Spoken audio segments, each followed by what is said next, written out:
So the background for the Bhagavad Gita is that Bhagavad Gita originally appears as an episode in the Mahabharata. Mahabharata is described as the history of Greater India. Formerly, the whole earth was ruled by the king whose capital was Hastinapura. So Mahabharata describes the events leading to this discourse of Bhagavad Gita being spoken by Krishna to Arjuna.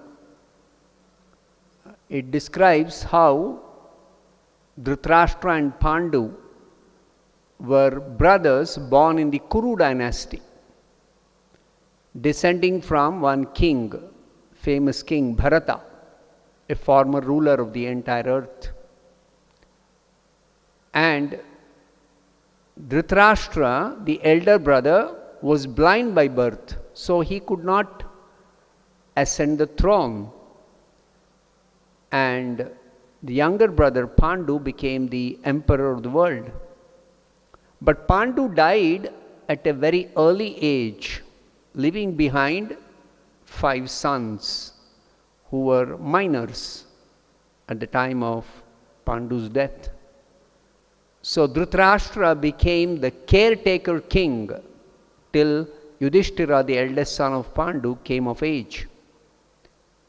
Now both the sons of Dhritarashtra, the Kauravas, and the sons of Pandu, the Pandavas, they grew up in the same royal household, and both were trained in the military science by Dronacharya, and they were especially counseled also by their grandfather Bhishma. Now the sons of Dhritarashtra, especially Duryodhana, he developed hatred and enviousness towards the Pandavas, because he knew that when the Pandavas grow up, they are going to occupy the throne.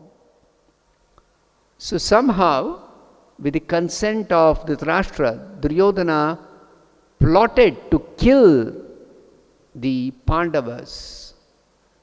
But by the protection of Vidura and Krishna, the Pandavas escaped all the attempts of Duryodhana. Now, Krishna, we have to specifically understand, is not just another historical personality like a king. Of course, Krishna was the king of Dwarka at that time, but Krishna is the supreme personality of Godhead. And he has descended to this earth in order to uphold eternal religious principles. And he wanted to reduce the burden of the earth, which was overburdened by kings who were posing as Kshatriyas, but they were actually demons. So it is Krishna who arranged this battle of Kurukshetra in order to reduce the burden of the earth. So in the course of events that led to the Bhagavad Gita, it is described in the Mahabharata that when Duryodhana was unsuccessful in killing the Pandavas, he challenged the Pandavas to a gambling match. And in that gambling match where there was cheating, Duryodhana, along with his brothers, defeated the Pandavas, sent them away to the forest, and began to rule the kingdom.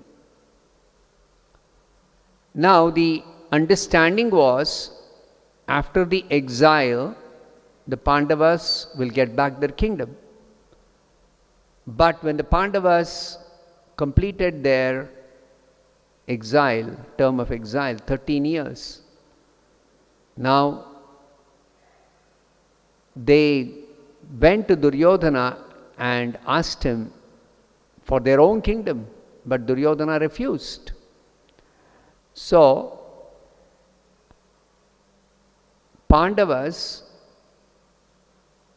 duty bound to actually maintain themselves by ruling, by public administration as Kshatriyas.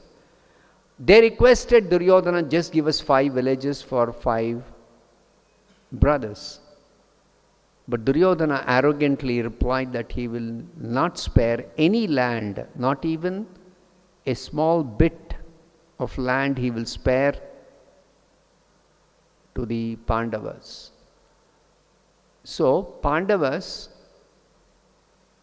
were forced to fight in this battle against the Kauravas because they were challenged that way by Duryodhana.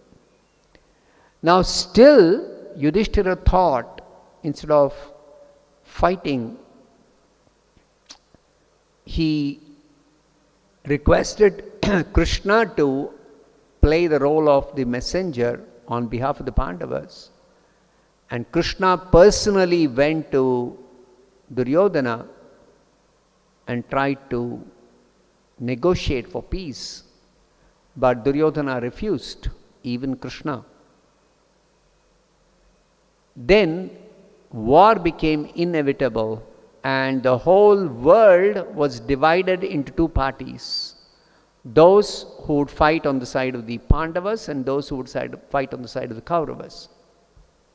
Most importantly, it was to be decided whose side would Krishna's army fight.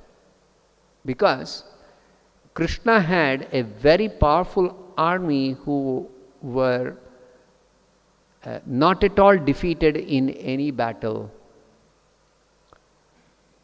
Since Krishna himself is the Supreme Lord, he decided that he is not going to actually fight himself. He is going to be on one side and his army is going to be on the other side. So he wanted to offer this choice between himself and his army to both the Kauravas and Pandavas. Now Duryodhana, he was making material calculations and he thought, since Krishna's army is very powerful and Krishna himself is not going to fight, so he wanted Krishna's army on his side. Arjuna was not making calculations like Duryodhana. Arjuna wanted Krishna on his side. So when Arjuna chose Krishna, Duryodhana was very happy to have Krishna's army on his side. And Arjuna was actually also very happy to have Krishna on his side. Because Arjuna knew that it is important to have Krishna rather than his army. So this is where both the armies have assembled to fight and the Bhagavad Gita begins. So the Bhagavad Gita begins with a question by Dhritarashtra. Dhritarashtra's question is being asked to his secretary Sanjaya. Dhritarashtra is sitting in Hastinapura. The battle is arranged to be fought in Kurukshetra. Because Sanjaya was a student of Vyasadeva, disciple of Vyasadeva, so by Vyasadeva's mercy, Sanjaya was able to envision the battlefield sitting in Hastinapura. And thus, Sanjaya was describing to Dhritarashtra the events that were happening on the battlefield of Kurukshetra. So Dhritarashtra's inquiry was, after assembling in the place of pilgrimage at Kurukshetra, Dharma Kshetre Kurukshetre, He particularly mentions Kurukshetra, the place where the battle is going to take place, as Dharmakshetra, a place of pilgrimage. He is asking Sanjaya, being desirous to fight, what did my sons and the sons of Pandu do? This is because Dhritarashtra is very anxious about the outcome of the battle. And he knew that the holy place will have a favorable influence on the Pandavas, because Pandavas were very virtuous. Still, he was hoping that somehow his sons will win the battle. And Sanjaya, in reply to Dhritarashtra's question, he began to narrate the different incidents that were taking place on the battlefield of Kurukshetra. So Sanjaya began to describe the situation that both the armies have assembled, yes. Now after Duryodhana saw the Pandava army, he immediately went to his teacher Dronacharya and began to speak. Now why did Duryodhana immediately go to his teacher after seeing the Pandava army? It is described that Duryodhana became very fearful upon seeing the Pandava army. But to cover up his fear, he diplomatically went to Dronacharya in order to assess the relative strengths of both the armies. So he began to describe the relative strength of both the armies, especially mentioning the Maharathis on both sides. And his conclusion was that our strength is immeasurable because we are perfectly protected by Bhishma, the most experienced and the greatest of all generals. And the strength of the Pandavas being protected carefully by Bhima is very limited. So he concluded that he is going to be victorious in the battle. We should also remember that the Mahabharata describes on the Kaurava side there were 11 Akshohini divisions of soldiers. And the Pandavas had just 7 Akshohini divisions. So Pandavas had lesser number of experienced generals, had a smaller strength of army. Pandavas had Krishna on their side, but Krishna had taken a vow not to engage himself in fighting with any weapons. And Arjuna had Krishna as his chariot driver. So, the assessment of Duryodhana seemed to be well calculated, that Duryodhana's strength was actually much, much greater than the strength of the Pandavas. Now, Bhishma, who was fighting on the side of Duryodhana, the Kauravas, he could understand what was Duryodhana's feeling when he approached Dronacharya. Bhishma could make out that Duryodhana had become very depressed on seeing the Pandava army. So Bhishma wanted to cheer up Duryodhana, and he began to blow his conch shell very loudly, assuring Duryodhana that Duryodhana has the full support of Bhishma and all the others on his side.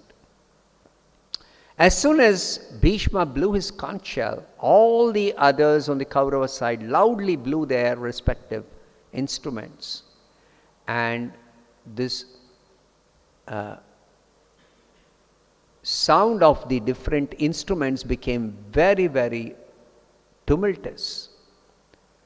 After they finished blowing all their instruments on the other side, the Pandavas, beginning with Krishna, then Arjuna, Bhima, Yudhishthira, Nakula, Sahadeva, and so many other kings on the Pandava side began to blow their respective conch shells.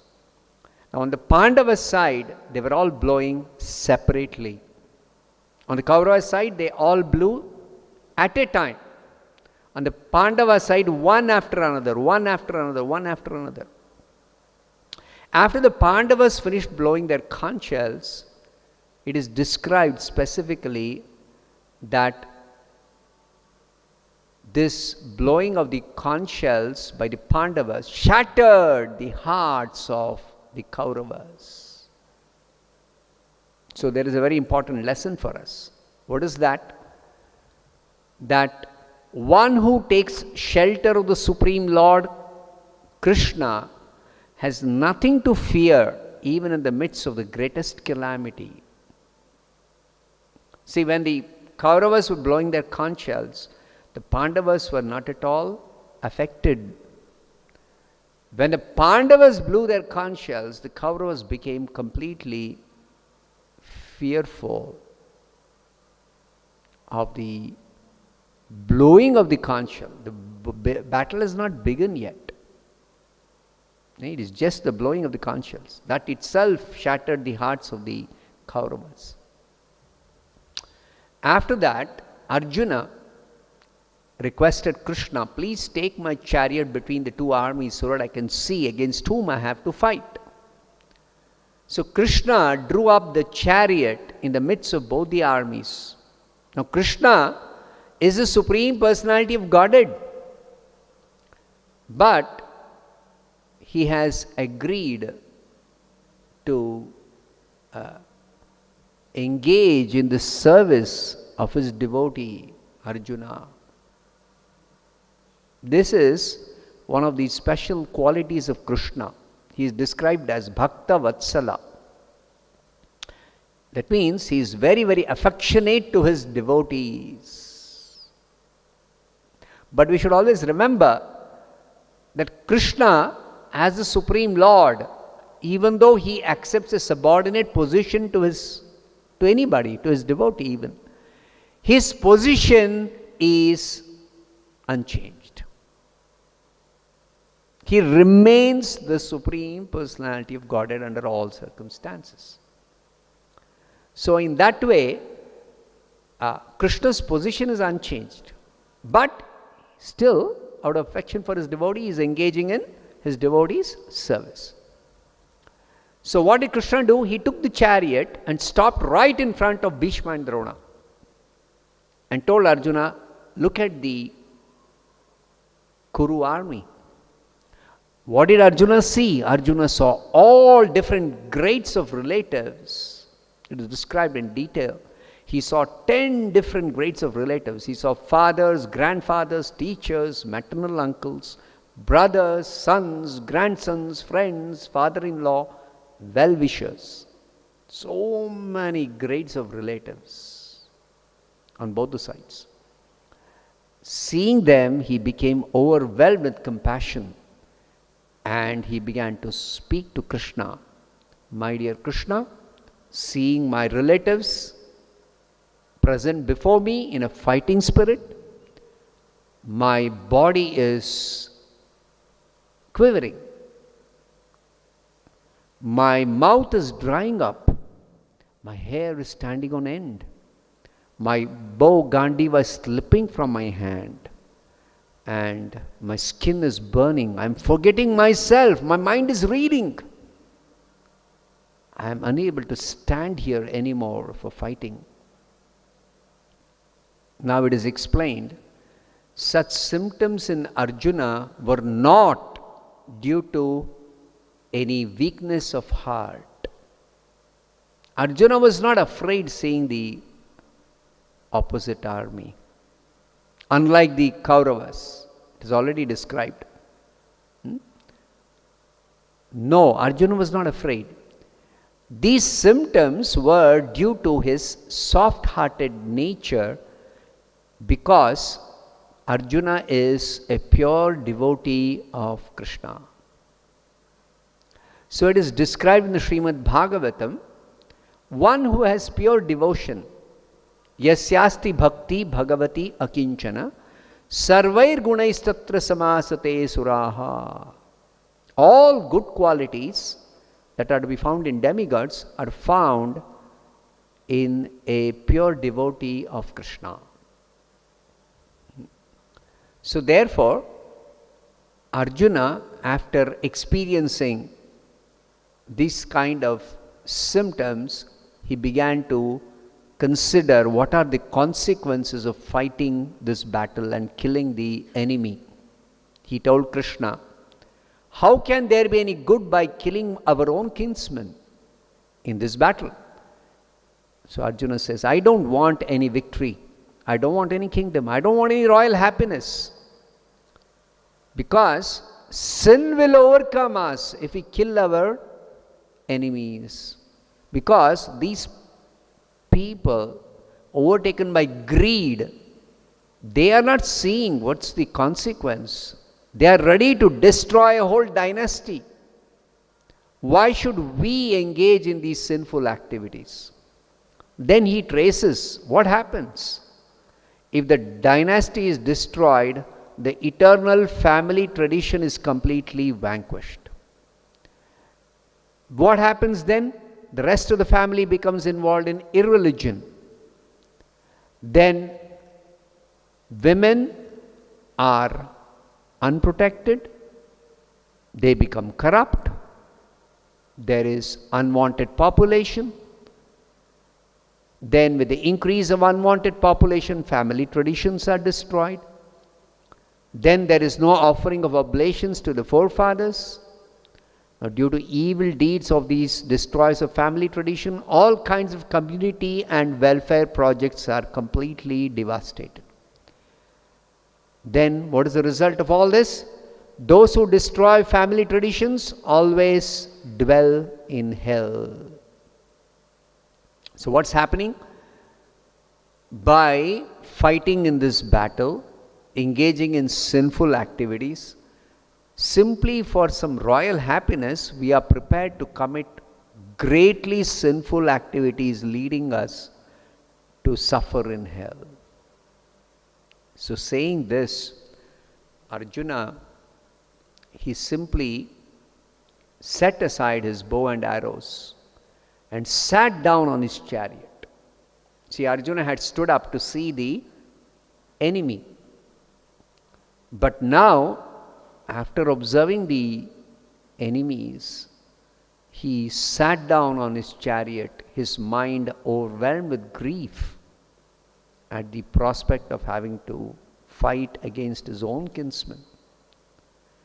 And the conclusion of this chapter is that Arjuna is a kind and soft-hearted person in the devotional service of the Supreme Lord.